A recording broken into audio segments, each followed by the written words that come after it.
Hey guys, and welcome to the Working Money channel. So guys, I thought I'd switch gears today. I found this interesting tweet thread from Tag XRP. He says, I'm going to throw something out there that we've been speculating for a long time. I think the SEC and VCs were involved in the DAO hack, the DAO hack.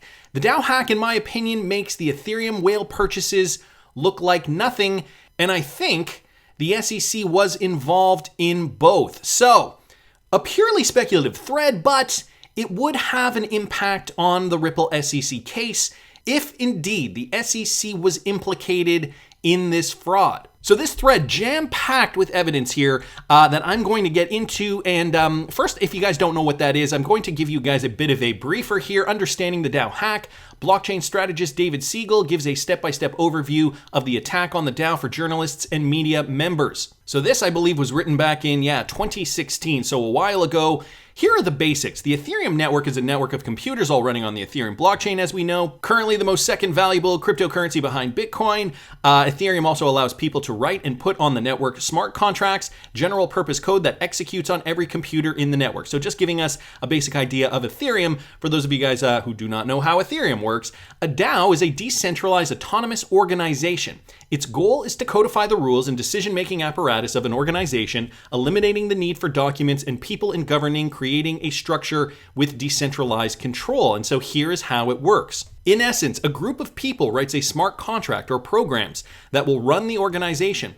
There is an initial funding period in which people add funds to the DAO by purchasing tokens that represent ownership. This is called a crowd sale or an ICO. When the funding period is over, the DAO begins to operate. People then can make proposals to the DAO on how to spend the money, and the members who have bought in can vote to approve these proposals. It's important to understand that great care can be taken not to make these tokens into equity shares. They are more like contributions that give people voting rights but not ownership. In most cases, a DAO is not owned by anyone.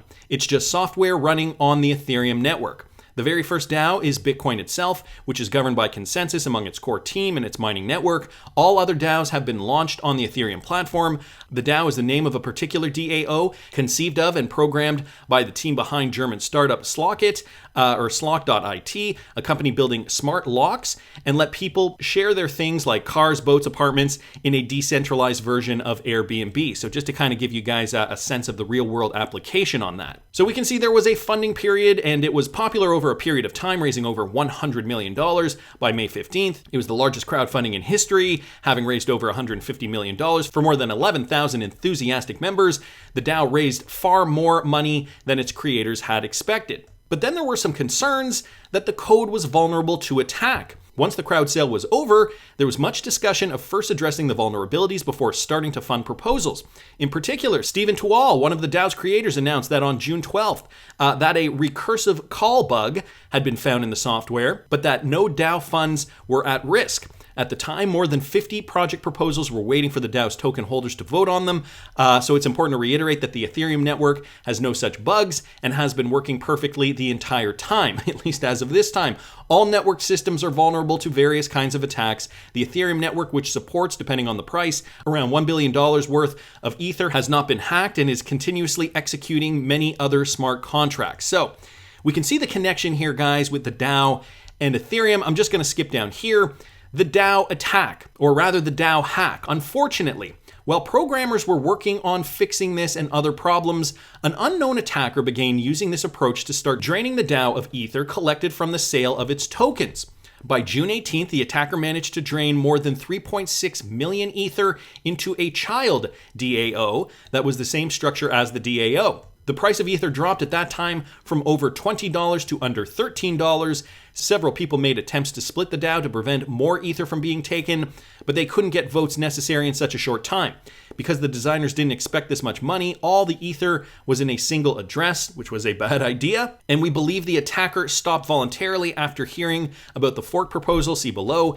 In fact, that attack or another similar one could continue at any time. And so just to elaborate on that, smart contracts are meant to be standalone agreements, not subject to interpretation by outside entities or jurisdictions. The code itself is meant to be the ultimate arbiter of the deal it represents, but of course, that's an idealist crypto-anarchist perspective.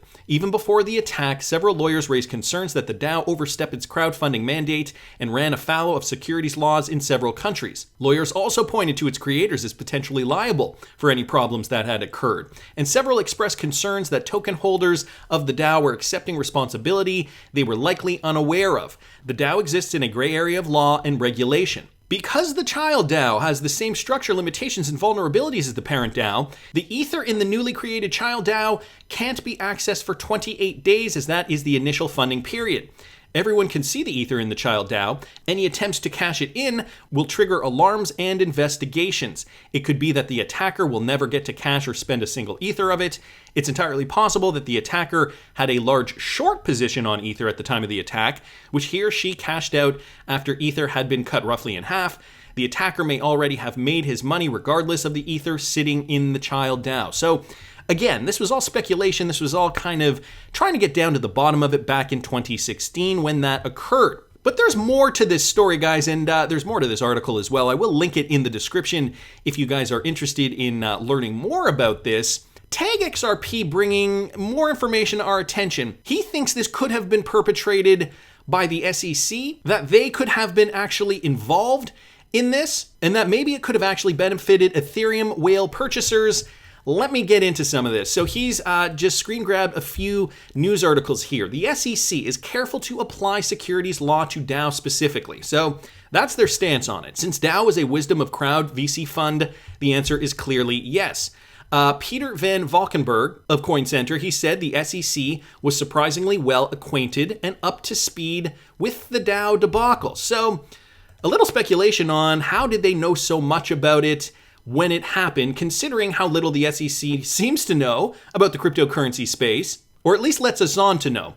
Anyway, Tag goes on by saying, I think the XRP community has helped us come up with some most unbelievable information of this entire mess. I have strong proof to believe that the SEC is using Ethereum for file storing, aka Filecoin. And then he asks a question to XR Pizza, do you remember some of those coded messages? There was also SAFT, if you guys remember. Follow the breadcrumbs to DAO in my next article where the SEC takes no action against Slock.it's founders. And if you guys remember, Slock.it mentioned in this article from 2016. So here's some information. The SAFT project towards a compliance token sale framework back from October of 2017. The public token sale, colloquially known as the initial coin offering, is a powerful new tool for creating decentralized communities, kickstarting network effects, incentivizing participants, providing faster liquidity to investors, and forming capital for creators. Purchases in these direct pre-sales tend to expect profits predominantly from the seller's efforts to create functionality in the token, such as these sellers may unintentionally be selling securities and may have failed to comply with several US laws. The SAFT is an investment contract. A SAFT transaction contemplates an initial sale of a SAFT by developers to accredited investors. And so the SAFT is a security. Already functional utility tokens are unlikely to pass the Howey test, so just more information regarding that. Sellers are already functional utility tokens have very strong arguments against characterization as a security.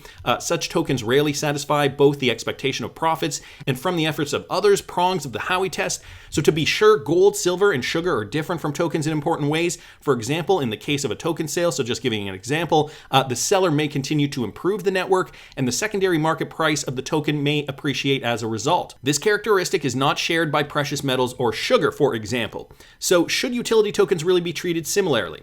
For already functional utility tokens, we think so. Because there is no central authority to exert monetary policy, the secondary market price of a decentralized token system is given exclusively by supply and demand. And guys, this is a position taken by Cooley, which is a law firm.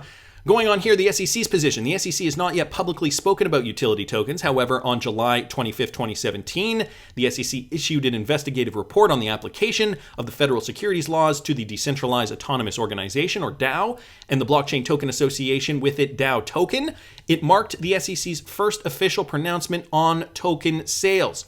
So this was back in 2017. Let's not forget the timeline here. So important down here, the DAO was a smart contract on the Ethereum blockchain that operated like a venture fund. According to the SEC, the DAO organization sold DAO tokens to purchasers in exchange for Ether. The Ether was pooled, and then DAO token purchasers could vote on a menu of investment to which the DAO would apply portions of the pooled funds. The purchasers would then share in profits from the investment pro rata according to their DAO token holdings. The DAO tokens operated like limited partnership interests. They were using the terminology of this white paper, security tokens. And so Tag continues by going on. Steve Paikin does mention Ether as a cryptocurrency when mentioning the DAO fundraiser. If you guys remember that, I don't have a video clip here, but he does just show us a couple of screen grabs and raised a blockchain currency, Ether, the equivalent of 150 million in value. He goes on, the DAO hack was shady to say the least. Here's just 3 of many reasons why. The amount of Ether, 12 million, was the exact amount the Ether Foundation kept after the pre-sale. Coincidence? Number 2, orders of tokens were anonymous. And number 3, the SEC determined they were securities and didn't pursue enforcement. So here's just some background just demonstrating that Ether was raised by DAO, was valued at approximately $150 million. As per Steve Paikin's tweet up here, they allowed their customers to post orders for tokens anonymously, which sounds kind of shady. The DAO and related parties had violated the federal securities laws, and the SEC determined it would not pursue enforcement action. Continuing, a tweet Tag retweeted out from himself on September 30th, 2021. This document really is gold. It is precisely what happened when the SEC warned in July of 2017 that the DAO, an Ethereum-based investment and governance platform, had likely violated securities regulations. DAO report below. And so, here it is. This is precisely what happened when the SEC warned in July of 2017 that the DAO, an Ethereum-based investment and governance platform, had likely violated securities regulations. Contrast this with the SEC Division of Corporation Finance Director William Hinman's recent announcement that transactions in Ether are unlikely to be deemed security transactions. So a bit conflicting. Also, Jay Clayton being implicated in this. How the F was Clayton so incredibly informed that he could write a completely detailed paper on this? And so here's the paper written by Jay Clayton, published date February the 18th, Testimony on Virtual Currencies, the Oversight Role of the U.S. Security and Exchange Commission and the U.S. Commodities Futures Trading Commission, written by Jay Clayton. I'm going to keep going down because there's a lot to cover here. And so Tag, going back to his tweet here, the DAO report is one of the weirdest reports in all of this. It was the largest crowdfund campaign in history, $150 million. Jay Clayton, SEC, ultimately decided they were securities, but took no action. Guess what? No money was lost, their money. It actually made them more by creating the fork. And so I did skip over that part here, but there was the hard fork proposal. I'm not going to get into that, but you guys can read more about that in detail if you are interested in this case. So the DAO, decentralized autonomous organization, as we know, Ethereum based, and here's the timeline. Crowdfunding in 2016, over $150 million USD. An attack started to move $55 million to one account, 30% of the 12 million Ethereum valued at that time. A 34-day holding period kept the funds from being transferred.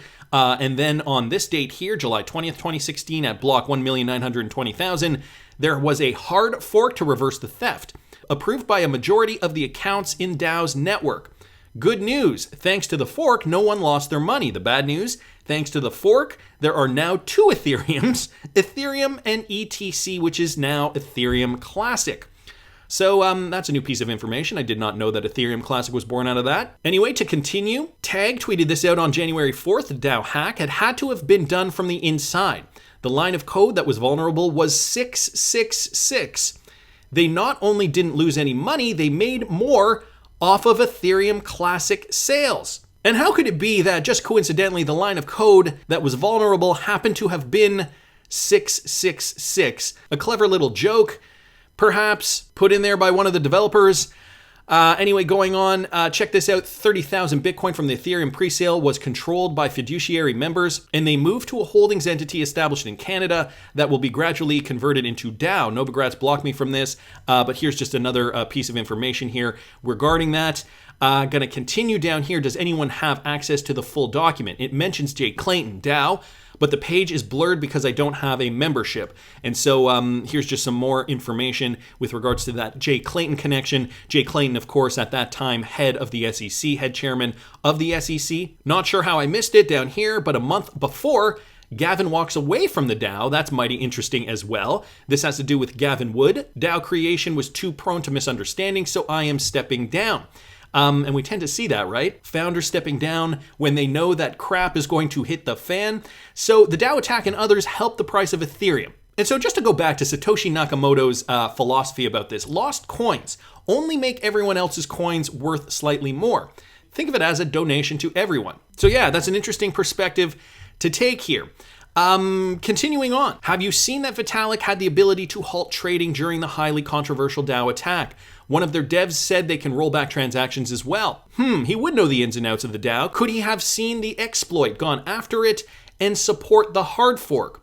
Original Ethereum, or ETC, would be converted to current Ethereum, thus removing current Ethereum from Ethereum's ICO, since Ethereum sold during the ICO would have been securities. So another point here posted by Conspira XRP Theorist on February the 1st. Following the breadcrumbs, I believe we read this already, or no, this was just another, or no, this was the same thing, the Slock IT founder and how they weren't questioning that. Again, guys, I will link this entire thing in the description for you if you care to read further. How about Suzanne Tarlowski? Is Suzanne Tarlowski Tempelhof the DAO hacker? Retweeted out by Stéphane Hubert on Twitter. The DAO investigation report, also tweeted out by Tag XRP. It looks like Tag XRP has been following this for a while and has been piecing this together throughout the last year or so. So again, this report from July 2017, report of investigation pursuant to Section 21 of the Securities Act. Continuing to go on, Ripple here on Twitter has been listening to a podcast about the DAO hack, and it led me to a page called DevOps, which is in this. Is it in here? Show me. No, it's not in here. I guess he has not actually linked it here. But anyway, that is the end of the thread, guys. A lot of interesting information, connections to Jay Clayton, of course, Vitalik Buterin, the fork, the fact that they could reverse Ethereum transactions, and they ended up doing so, right? Blockchains are immutable, except when they aren't. No one lost money, but now we have an Ethereum Classic token, which, I mean, for better or for worse, maybe a good trading vehicle for some of you guys. And so considering the SEC so deep inside this story, so connected, was Jay Clayton part of this? It seems like overwhelming evidence does suggest that he was. Tag XRP, of course, pointing us to a lot of these tweets from even just tweets that he posted randomly in isolation. Now he's going back, putting them together like these ones from December of 2021, September of 2021. I also saw some down here from January and February. When you put it all together, it certainly does make you scratch your head. And so will this have an implication? I mean, this could, in fact, result in a completely separate lawsuit. And so I just saw this too by BondCrypt XRP, Ethereum going to be thrown to the wolves. It's just a matter of time. I mean, the SEC has been trying to protect them, and this is just another point to that. Other blockchain networks will likely surpass it sometime in the future, such as XRP, Stellar, Algorand. They're all going to be Ethereum killers because they're all going to be 20022 compliant. Just retweeting out crypto news here. Morgan Stanley is now saying that Ethereum is less decentralized. Ethereum is more volatile compared to Bitcoin. And so fast forward like 6 years now, because this happened in 2016, so many more blockchains are available that I think it is safe to say that Ethereum's model is maybe a little bit obsolete, and that it might not actually end up being one of those blockchains that ends up being part of the internet of value. But there's a lot of stock being put in the Ethereum blockchain. As we've seen, even just with the Ripple and SEC case, we know the SEC has been protecting Ethereum for years now. All of us in the XRP community scratching our heads wondering why, but now we may actually have some more evidence. Another story here, the DAO hack, which would certainly implicate the SEC with these connections that we've recently found, courtesy of Tag XRP here on Twitter. And so if this does come out in the wash, is this just going to be another strike against the SEC in the judge's eyes? Of course, we are still waiting for a verdict from the judge. And I think all this helps, guys. I seriously do think, the more we expose the SEC, the more that's out there, I think the more traction it'll get. I think, more media outlets like, a great example is just Charles Gasparino and Eleanor Turret bringing this to Fox Business and, for example, questioning Gary Gensler when he's on Fox Business, even though Gary clearly doesn't want to answer. But this is just another example, guys. This is all coming from the XRP community. We are doing the research, we're getting the information out there, and it's likely, very likely, that Gary Gensler knows that we are at the bottom of this. So why would it be so far-fetched to think Judge Torres isn't privy to this information that is coming out daily against the SEC. So maybe a DAO hack investigation will be next on the chopping block, will be the next one in line for the SEC. I guess at the end of the day, would you want your entire net worth in the hands of this man? I know I wouldn't. I know what I hold, and that's just my opinion, but I want to hear what you guys think. Please subscribe to the channel if you haven't already. Like the video if you like the content I'm providing. I always love hearing your comments. See you in the next one, guys.